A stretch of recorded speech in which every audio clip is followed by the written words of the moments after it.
Hello, friends.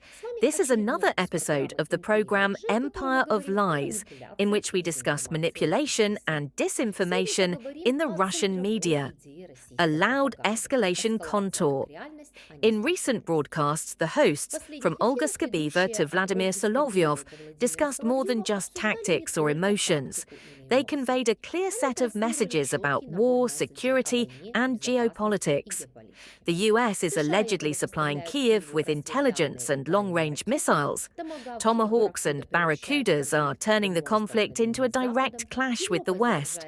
Europe is portrayed as either weak or treacherous. And radical threats against Ukrainian cities and European capitals are presented as response logic. For Europeans, it's not the tone of the speeches that matters, but the content and intent of this rhetoric. 1. The central idea, escalation as a reality, not an accident. The main theme of recent broadcasts is the claim that the US and its allies have already crossed a red line, the transfer of intelligence for strikes against Russia's energy sector, and the discussion of delivering cruise missiles with a range of 2,000 to 2,500 kilometers. This is presented as a fact, as an inevitable turn of events, after which relations between Moscow and the West will supposedly become completely different. The focus on long-range capabilities serves a dual function. On the one hand, it serves as a warning. Supposedly, the transfer of such weapons creates a new, qualitatively different threat to Russia. On the other, it serves as a tool for mobilizing domestic political support.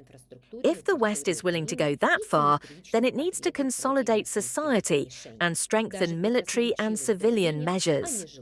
The rhetoric is structured to legitimize any retaliatory measures, including strikes on infrastructure in Ukraine and symmetrical responses against European targets, even with eloquent statements about no desire for human casualties.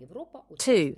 The enemy is made universal. From Kyiv to Brussels, broadcast texts systematically expand the circle of culprits. Not only the Ukrainian leadership and not only NATO are becoming the target of criticism. The thesis is heard on air that all of Europe is participating in the war against Russia, from arms sales to political sanctions. European leaders are portrayed as impotent, corrupt, or traitors. Their efforts are not to defend values, but to ignite conflict for the sake of the military-industrial complex and political capital.